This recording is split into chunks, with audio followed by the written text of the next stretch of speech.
Halo semuanya, di video ini saya akan membahas salah satu konsep penting dalam manajemen operasi jasa, yaitu The Service Encounter Triad atau segitiga interaksi layanan. Konsep ini menjelaskan bahwa di dalam proses layanan terdapat tiga pihak utama yang saling berinteraksi, yaitu organisasi layanan, karyawan, dan pelanggan. Ketiganya memiliki peran penting dalam menciptakan pengalaman layanan atau moment of truth. Organisasi layanan biasanya berfokus pada efisiensi dan kontrol. Mereka membuat aturan, prosedur, dan sistem untuk memastikan layanan berjalan dengan konsisten dan biaya tetap terkendali. Namun, terlalu banyak aturan bisa membatasi fleksibilitas karyawan dan membuat layanan terasa kaku bagi pelanggan. Di sisi lain, pada karyawan yang berinteraksi langsung dengan pelanggan, mereka dituntut untuk mengikuti aturan, tetapi juga harus mampu menyesuaikan diri dengan kebutuhan pelanggan. Disinilah sering muncul konflik antara efisiensi dan otonomi kerja. Sementara itu, pelanggan menginginkan kepuasan dan pengalaman yang sesuai dengan harapan mereka. Mereka juga ingin memiliki kontrol dalam proses layanan, terutama dalam layanan yang bersifat personal atau kustomisasi. Apabila salah satu pihak terlalu dominan, maka kualitas layanan bisa terganggu. Oleh karena itu, kunci dari service encounter yang efektif adalah keseimbangan antara efisiensi, otonomi, dan kepuasan pelanggan. Ketiga pihak harus bekerja sama agar tercipta pengalaman layanan yang optimal. Dalam sebuah service encounter itu ada tiga pihak yang terlibat, yaitu ada organisasi jasa, kontak personel, dan pelanggan. Nah, di sini saya akan membahas peran dari organisasi jasa itu sendiri, karena pada dasarnya organisasi jasa inilah yang membentuk lingkungan tempat semua interaksi itu terjadi. Dan ada dua elemen kunci yang perlu kita pahami. Yang pertama adalah organization culture, dan yang kedua adalah empowerment. Kita mulai dari organizational culture. Jadi sederhananya, culture itu adalah keyakinan dan nilai-nilai yang dimiliki bersama oleh seluruh anggota organisasi. Nilai-nilai ini yang membentuk norma yang kemudian jadi panduan bagi karyawan, terutama mereka yang langsung berhadapan dengan pelanggan dalam mengambil keputusan sehari-hari. Nah, contohnya adalah di Walt Disney Corporation. Nah, di Disney semua karyawan itu dipanggil cast member atau anggota pemeran. Jadi mereka kerja di onstage dan atau di backstage, tapi dua-duanya tetap punya satu tujuan yang sama, yaitu to put the show. Jadi ini bukan cuma soal istilah yang keren, tapi ini adalah cara Disney untuk menanamkan mindset bahwa setiap orang di posisi apapun adalah bagian dari pengalaman yang harus berkesan bagi tamu. Dan ketika nilai-nilai seperti ini dikomunikasikan secara konsisten oleh manajemen, kontak personel bisa bertindak lebih otonom karena mereka udah punya landasan nilai yang sama. Jadi mereka nggak perlu nunggu instruksi untuk setiap pesan kecil karena mereka udah paham apa yang organisasi harapkan. Nah, setelah itu ada empowerment. Jadi empowerment ini kan sering disalahartikan sebagai sekedar pendelegasian tugas, padahal sebenarnya lebih dari itu. Empowerment itu berarti memberikan kepercayaan penuh kepada karyawan untuk menilai situasi dan mengambil keputusan secara kreatif dan kompeten, tanpa harus terus-menerus menunggu persetujuan dari atasan. Nah, Jan Carlson, mantan presiden maskapai SAS, ini punya kutipan yang sangat relevan soal ini. Jadi beliau bilang bahwa instruksi hanya memberitahu karyawan batas kemampuan mereka, tapi informasi justru membuka peluang dan kemungkinan yang bisa mereka ambil. Dengan kata lain, karyawan yang diberi informasi yang cukup secara otomatis akan merasa bertanggung jawab terhadap pekerjaannya. Model organisasi jasa modern sekarang juga bergeser ke struktur yang disebut inverted T, di mana lapisan supervisi dikurangi dan frontline personel justru diperkuat dengan pelatihan, motivasi, dan akses informasi berbasis teknologi. Tujuannya adalah supaya mereka bisa mengelola service encounter secara mandiri langsung di lapangan. Nah, untuk mendukung semua ini dibutuhkan juga organizational control system yang dirancang dengan baik. Ya, ada 4 jenis sistem kontrol yang relevan di sini. Yang pertama adalah belief system yang berfungsi mengkomunikasikan nilai inti dan misi organisasi kepada seluruh karyawan. Kedua ada boundary system yang menetapkan batas-batas inisiatif karyawan tanpa harus menciptakan aturan yang kaku dan membatasi kreativitas dari karyawan itu sendiri. Yang ketiga ada diagnostic system, ini yang menetapkan target terukur yang harus dicapai, misalnya 90% on time performance atau lain-lainnya. Yang keempat ada interactive control system. Ini mendorong dialog terbuka antara anggota organisasi untuk mendukung pembelajaran dan inovasi, dan ini sangat penting terutama di industri berbasis pengetahuan seperti consulting. Nah, jadi organisasi jasa yang efektif itu bukan yang paling banyak aturannya, tapi yang paling kuat budayanya, paling percaya sama karyawannya, dan punya sistem kontrol yang mendukung kreativitas, bukan membatasinya. Karena pada akhirnya kualitas service encounter itu sangat bergantung pada bagaimana organisasi mempersiapkan dan mempercayai orang-orang yang ada di garis depannya. Pada bagian strategic location consideration terdapat beberapa faktor yang utama yang mempengaruhi keputusan lokasi secara strategis. Pertama ada competitive clustering, yaitu kecenderungan perusahaan sejenis untuk berkumpul di satu lokasi. Hal ini terjadi karena lokasi tersebut sudah dikenal pelanggan sebagai pusat layanan tertentu, sehingga dapat menarik lebih banyak permintaan meskipun persaingan meningkat. Lalu yang kedua ada saturation marketing, yaitu strategi membuka banyak cabang dalam satu area untuk mendominasi pasar lokal dan meningkatkan visibilitas merek.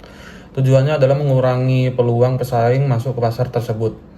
Lalu yang ketiga ada marketing intermediaries, yaitu merujuk pada penggunaan perantara seperti agent atau distributor. Di konteks ini, lokasi tidak selalu harus dekat dengan pelanggan akhir karena fungsi distribusi dapat dialihkan ke pihak ketiga.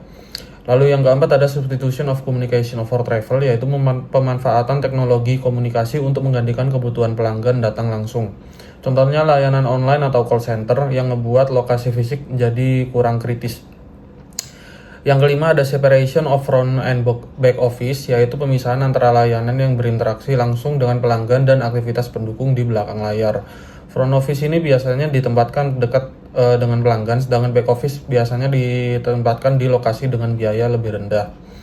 Lalu yang terakhir ada impact of the internet on service location, yang dimana perkembangan internet memungkinkan banyak layanan dilakukan secara digital sehingga mengurangi ketergantungan pada lokasi fisik dan memperluas jangkauan pasar.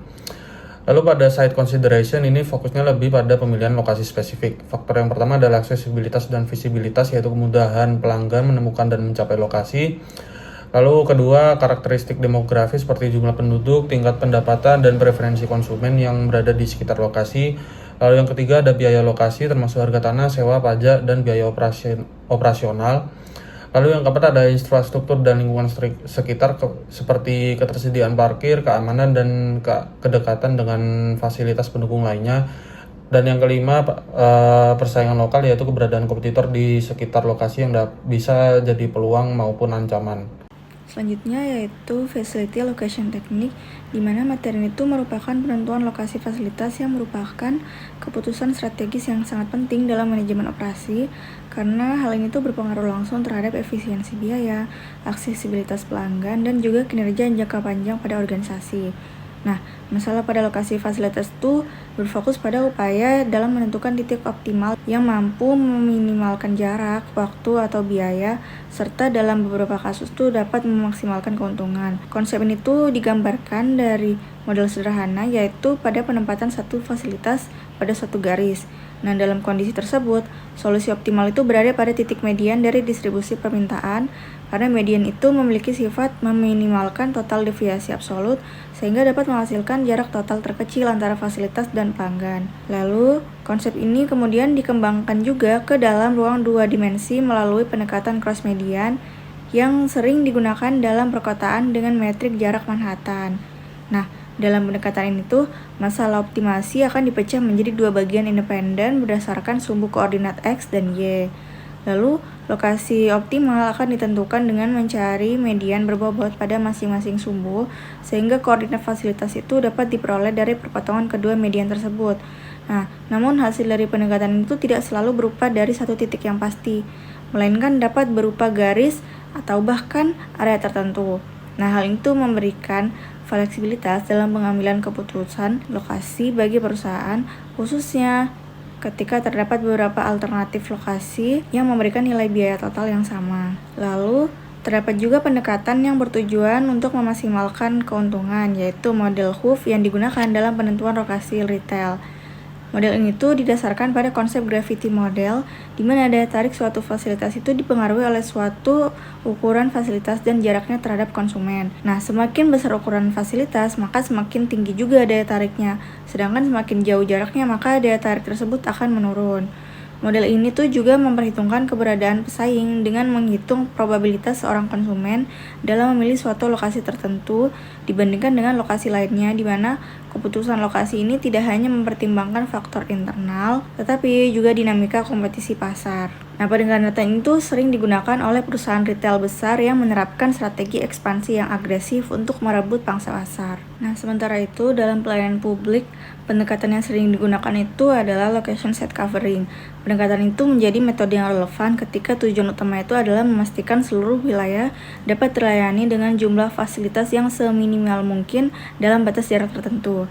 Nah, pendekatan itu banyak diterapkan dalam penentuan lokasi fasilitas seperti pada rumah sakit, klinik, atau layanan darurat, di mana prosesnya itu harus melibatkan identifikasi titik-titik permintaan yang dapat dijangkau oleh setiap kandidat lokasi, yang kemudian setiap individu dapat memilih kombinasi lokasi yang mampu mencakup seluruh wilayah secara efisien.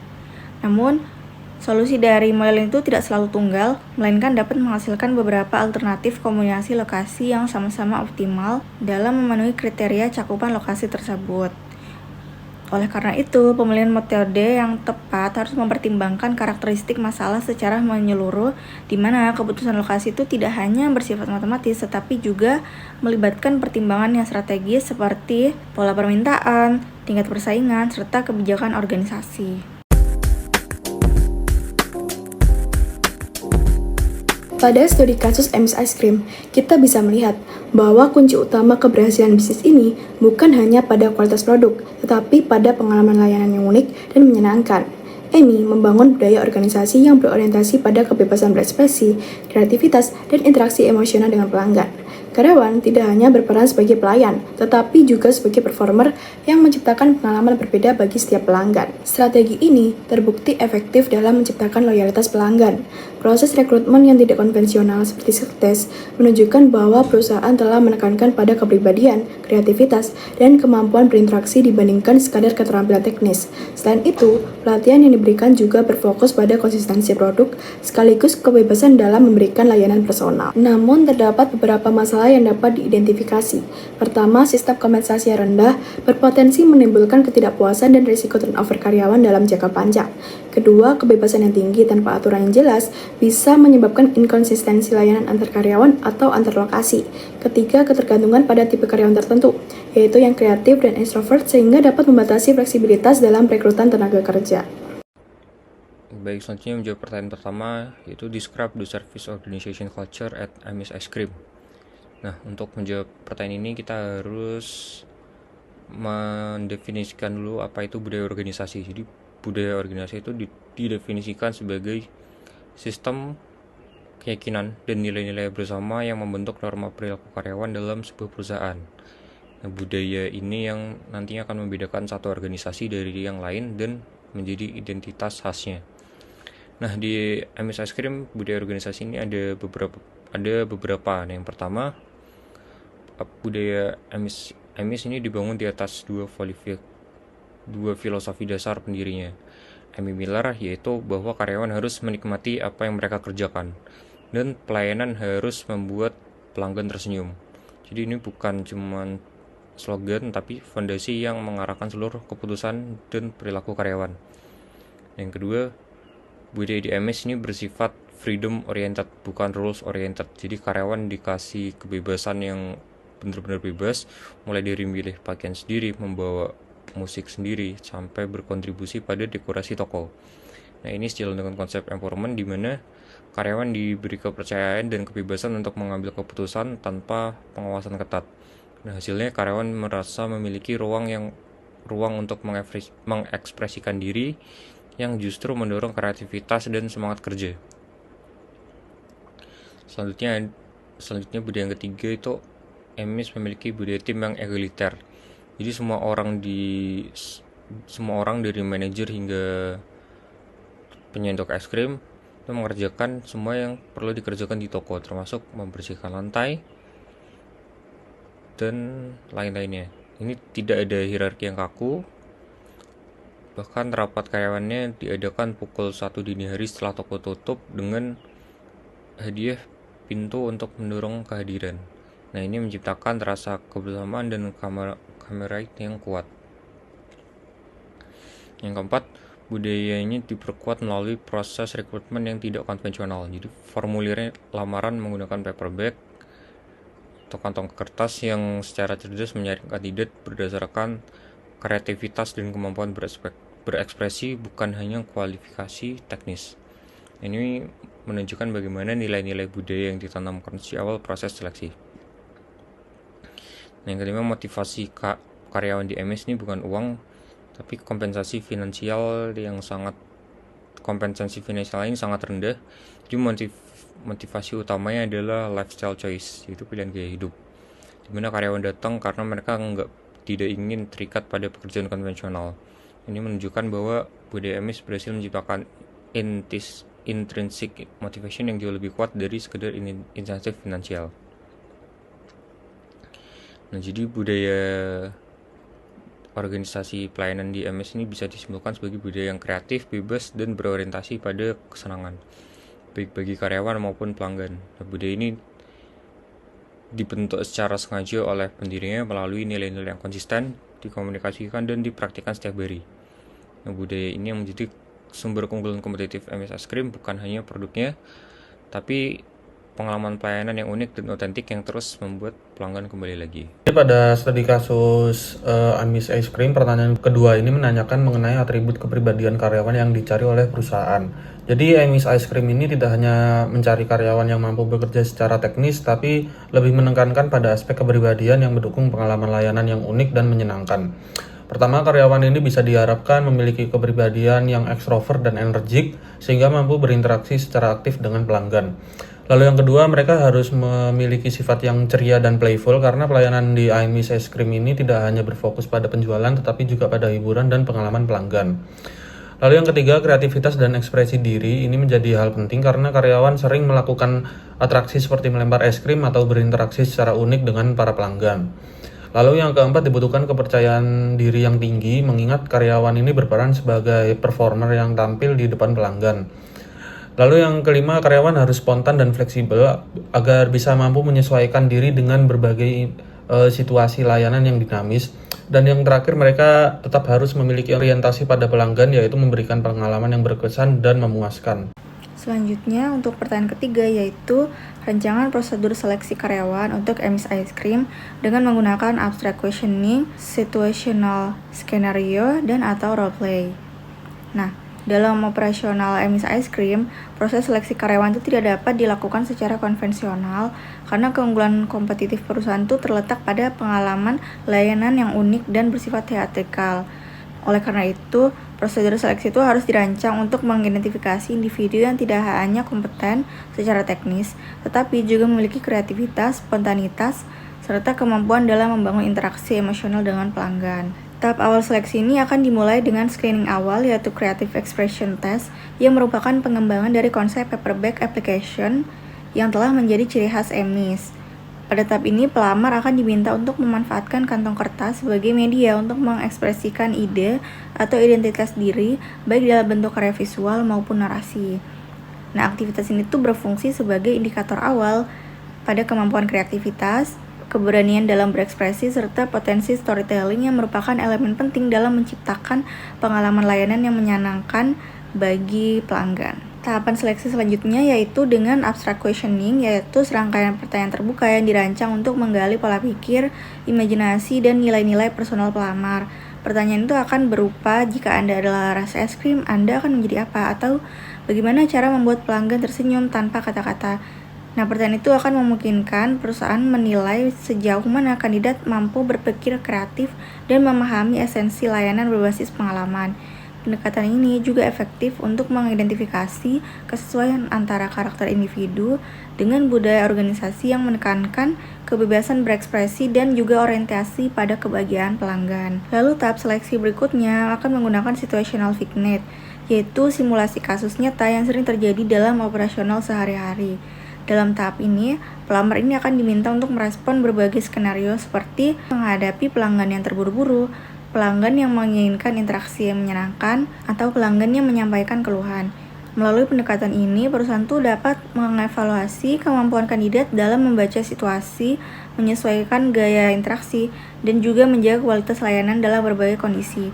Hal ini tuh penting karena karakter pelanggan Emis itu sangat beragam, sehingga diperlukan fleksibilitas perilaku yang tinggi dari setiap karyawan. Setelah itu, proses seleksi akan dilakukan dengan role playing yang mensimulasikan langsung pengalaman pelayanan di toko. Nah, dalam tahapan ini, pelamar akan berperan sebagai pelayan es krim dan berinteraksi dengan pewawancara yang bertindak sebagai pelanggan dengan karakteristik tertentu. Melalui simulasi ini, perusahaan dapat mengamati secara langsung kemampuan improvisasi, ekspresi nonverbal, sense of humor, serta sensitivitas kandidat terhadap preferensi pelanggan. Role playing ini menjadi tahapan utama karena mampu merepresentasikan secara nyata konsep ice cream theater yang menjadi identitas layanan Emis Ice Cream. Lalu, dilakukan juga observasi kelompok yaitu group interaction test untuk menilai kemampuan kolaborasi dan dinamika kerja tim.